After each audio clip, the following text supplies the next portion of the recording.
We'll hear from both sides. A former NASA astronaut is in Duluth to test new airplanes for Cirrus Design. We'll have details. Plus, we'll take you inside a Northland emergency room to cure what ails your pets. Stay with us. You're just 30 seconds away from today's top stories on the 6 o'clock news. On the next MASH. Well, I see you're as clever as you are clean. Okay, how does this hit you? Oh! Major Winchester finally gets pushed too far. Don't worry, Charles. Every clout has a silver lining. Fortunately, he makes friends with the one man who can teach him the finer points of self-defense. Do you charge by the hour? Blue blood becomes black belt. On the next SMASH. Tonight on KBJR Channel 6. You're watching KBJR.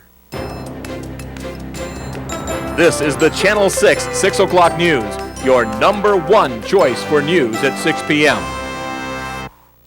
Good evening. Mayoral candidate Herb Bergson came under attack today from current and former Superior city officials. The officials say they want the people of Duluth to be aware of Bergson's record as mayor of Superior. A record they say is not a good one, but as Bill Lund reports, it's a matter of who you believe and why.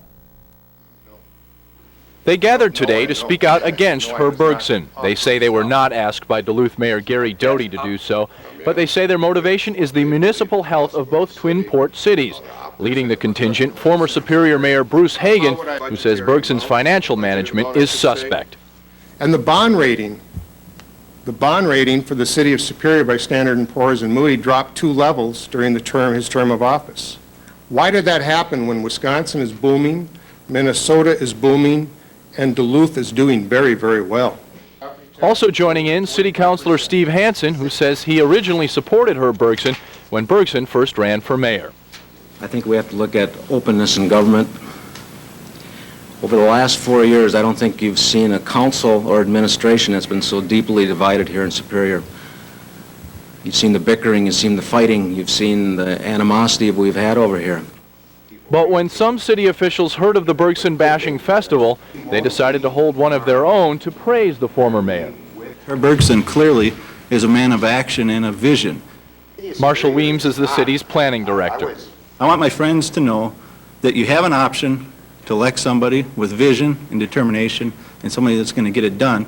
He's done it here in Superior, and he's better equipped to do that in Duluth than he was in Superior. If you heard everything and if you saw everything that was said, you'd believe that Superior is now using wells out back, that we're living in caves, that nobody's employed, and we don't have any money in the bank. Superior's doing well. As for Bergson, he says he believes Mayor Gary Doty is behind today's bashing session, and he says those bashing him have an axe to grind. In Superior, Bill Lund, Channel 6 News. While the mayor's race is gaining most of the attention in the Duluth area, the Iron Range is watching a school board race in Virginia. There, Jim Swearingen, the general manager of Mintac, is running for office, but the local steelworkers union is urging its members to vote against him. The union's gripe with Swearingen apparently stems from an incident in which union workers were fired for taking down no smoking signs from a company elevator. Swearingen, who currently serves on the school board, is running against Lisa Patney, an aide to Senator Paul Wellstone, and realtor Bill Culberth, also an incumbent. A federal grand jury has indicted a former Superior Oil Company owner on fraud charges. 61-year-old Lola O'Brien sold O'Brien Oil Company to Duluth-based Como Oil in 1992. But according to the complaint, when O'Brien made the sale, she didn't tell Como that her company was being used as collateral for other businesses she owned.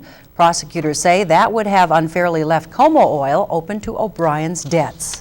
It's official. A St. Paul-based company announced today it will build a multi-million-dollar manufacturing facility in Cohasset. The 18,000 square foot Larex Incorporated plant will employ up to 50 workers by 1998. The plant's first product will be a natural compound derived from trees, which is used for medical, consumer, and industrial markets. The Larex plant will be located in Minnesota Power's new Boswell Energy Center in Cohasset. Cohasset Mayor Jack Dowell says it represents one of the most significant economic development projects in his community's history. He's flown to the space shuttle, and now he's flying in Duluth. Bob Overmeyer is the test pilot chosen by Cirrus Design to fly their new SR-20 test aircraft.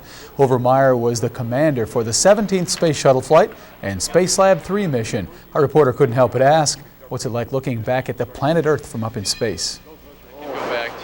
Well, it's quite a thrill, as you can imagine. It's amazing to be in orbit at 200 miles above the Earth and in a velocity of 17,000 miles per hour. And when I break that down, it used to take us 7 minutes to cross from San Francisco to outside of Newfoundland. So we cross the whole United States and Canada in 7 minutes. We'd cross the North Atlantic in about 8 or 9 minutes, 90 minutes around the world, and we'd break it up in those kind of chunks. The former astronaut says Duluth's lousy weather lately has made test flying tough. Overmeyer is expected to perform test flights at Cirrus into next week. A Duluth man says a timber wolf attacked a dog in the far east end of Duluth this afternoon, and he's warning others to watch out. Scott Brown says he was walking his dog Sparky along 78th Avenue East when a timber wolf jumped out of the woods and grabbed the dog. It came out right here, and then it hit her with one paw, knocked her to the ground, and then it grabbed her right by the hindquarters and picked her up like she was a rag.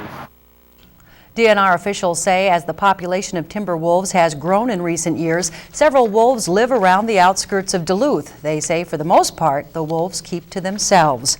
The Raptor Research Foundation has brought their annual meeting to Duluth to discuss the conservation of endangered birds of prey. Researchers, students, and rehabilitators gathered to share research on raptors and to explore the nature of raptor ecology. Along with the seminars, participants had the opportunity to take field trips to Hawk Ridge. Researchers say Duluth is a great place to hold their annual meeting because of the large number of hawks that migrate through this area. Why Duluth? Well, it is one of the top spots in North America for the observation of migrating raptors. This year, for example, there have been over 80,000 raptors migrating over Duluth just this fall. If you're interested in area educational programs about raptors, you can contact the Hawk Ridge Nature Reserve or the Natural Resource Research Institute at UMD. The Duluth-based Minnesota Ballet has been invited to tour in El Salvador as part of an international cultural exchange. The 8-member company will be leaving tomorrow for a 9-day tour of Central America. The dancers will conduct classes and workshops for El Salvadoran performers and also perform their fall repertory at the President's Theater of San Salvador. A spokesperson for the Minnesota Ballet says the tour is an incredible opportunity for the dancers. This tour is significant for us for one reason. It allows everyone in the dance community worldwide, that is a very tight community, to understand